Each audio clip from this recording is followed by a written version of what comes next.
Hello friends. बच्चों की गर्मियों की छुट्टियां चल रही हैं और मैं बच्चों के लिए बेड टाइम स्टोरीज लेकर आई हूँ। अगर आपको मेरी कहानी पसंद आए तो मेरे चैनल को ज़रूर सब्सक्राइब कीजिए और बेल आइकन को भी प्रेस कीजिए ताकि मेरी अगली कहानी सबसे पहले आपको मिले। Thank you. हेलो। आज मैं आप सब लोगों के लिए एक कहानी लाई हूँ जो एक राजा की है। राजा की 3 बेटियां हैं। राजा बहुत ही नेक और दयालु हैं।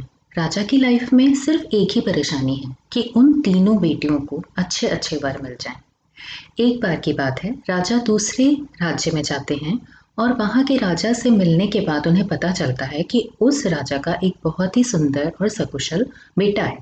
जब राजा उस राजकुमार को देखते हैं तो राजा को वो बहुत पसंद आता है। राजा सोचते हैं क्यों ना इस राजकुमार से मेरी किसी एक बेटी की शादी हो जाए। तो राजा वहाँ के राजा को अपने यहाँ आने के लिए न्योता देते हैं और कहते हैं कि राजकुमार को ज़रूर भेजिए। मैं चाहता हूँ कि मेरी बेटियों को मैं राजकुमार से मिलवा पाऊँ। वहाँ के राजा इसे एक्सेप्ट करते हैं और दूसरे ही दिन राजकुमार रतनपुर राजा के राजमहल में आता है। राजा राजकुमार को अपनी तीनों बेटियों से मिलवाते हैं। राजा की तीनों बेटियों में अलग अलग खूबियां थीं। जो सबसे बड़ी बेटी थी वो बहुत ही बुद्धिमान थी। जो दूसरी बेटी थी वो बहुत ही खूबसूरत थी और तीसरी बेटी बहुत क्रिएटिव थी। राजा ने राजकुमार से कहा कि तुम किससे पहले मिलना चाहते हो। राजकुमार ने कहा कि मैं हर एक दिन एक एक बेटी से मिलूंगा, सबसे पहले मैं बड़ी वाली से ही मिलना चाहता हूँ। पहले दिन राजकुमार सबसे बड़ी बेटी से मिलने गया।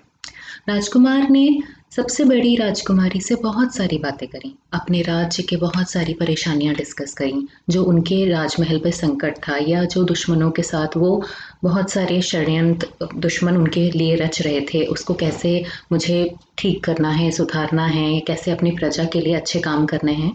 राजा राजकुमार ने ये सब कुछ अब बड़ी वाली राजकुमारी के साथ डिस्कस किया और वो बहुत खुश हुआ उसके सब जवाब जानकर।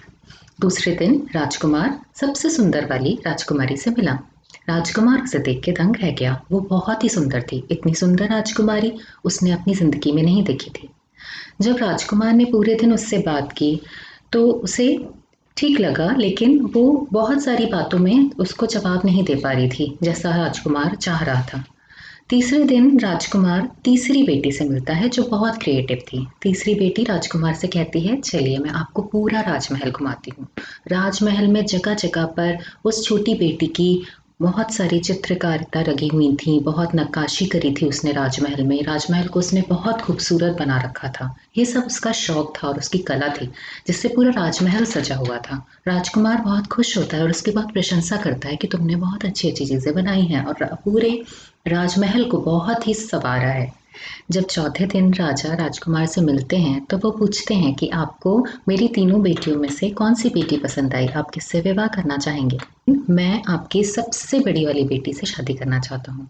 राजा पूछते हैं कि आपने सबसे बड़ी बेटी को ही क्यों चुना। तो राजकुमार कहता है कि अगर मैं खूबसूरती को चुनता तो पूरी प्रजा बहुत खुश होती कि हमारी रानी बहुत सुंदर है, सबको बहुत अच्छा लगता, सबको वो सुंदरता बहुत आकर्षित करती। लेकिन सुंदरता तो एक बाहरी सुंदरता है जो क्षणिक है और मुझे ऐसा अपना जीवन साथी चाहिए जिससे मैं रोज़मर्रा के बहुत सारे विचार विमर्श कर सकूं और मैं इसके साथ रोज़ बातें करूं और हम अपनी जनता के लिए कुछ अच्छा करें। इसलिए मैंने खूबसूरत वाली बेटी को नहीं पसंद किया और ना ही जो बहुत टैलेंटेड है उसे किया, क्योंकि मेरे राजमहल में भी बहुत सारी कीमती वस्तुएं हैं जो बहुत सुंदर हैं और हम बहुत सुंदर और आकर्षक चीज़ें खरीदते रहते हैं अपने राजमहल को संवारने के लिए।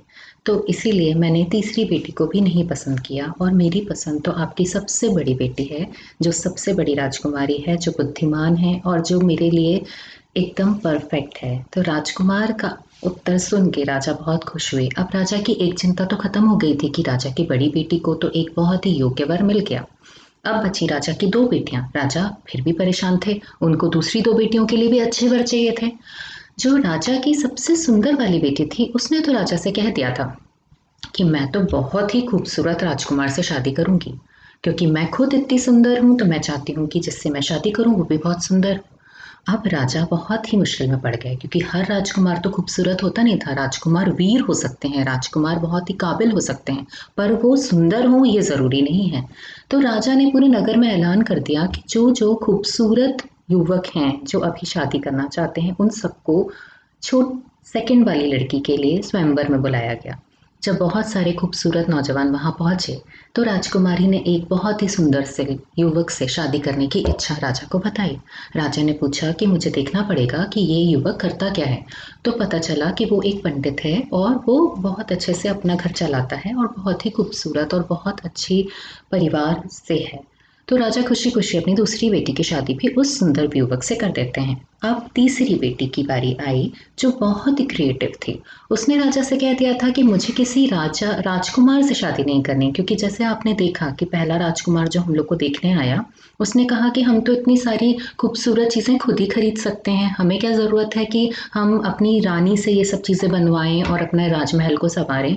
तो मुझे तो एक क्रिएटिव पर्सन चाहिए जो मेरी कला को भी पसंद करे और हम लोग मिलके बहुत सारी खूबसूरत चीज़ें बनाएं। राजा ने पूरे शहर में ये ऐलान कर दिया कि मुझे अपनी तीसरी बेटी की शादी करनी है, तो जो भी लोग कला में निपुण हैं वो अपनी कला का प्रदर्शन करें और राजमहल में आके दिखाएं। जब तीसरी बेटी ने बहुत सारे कलाकारों की कला को देखा तो उसे एक चित्रकार बहुत पसंद आया, क्योंकि उसकी सारी पेंटिंग्स में बहुत ही ज़्यादा नेचर की ब्यूटी थी, वो बहुत ब्यूटीफुल तस्वीरें बनाता था। राजकुमारी ने उसे पसंद किया और राजा को कहा कि मैं इससे शादी करना चाहती हूँ। अब राजा ने अपनी तीनों बेटियों की धूमधाम से शादी कर दी।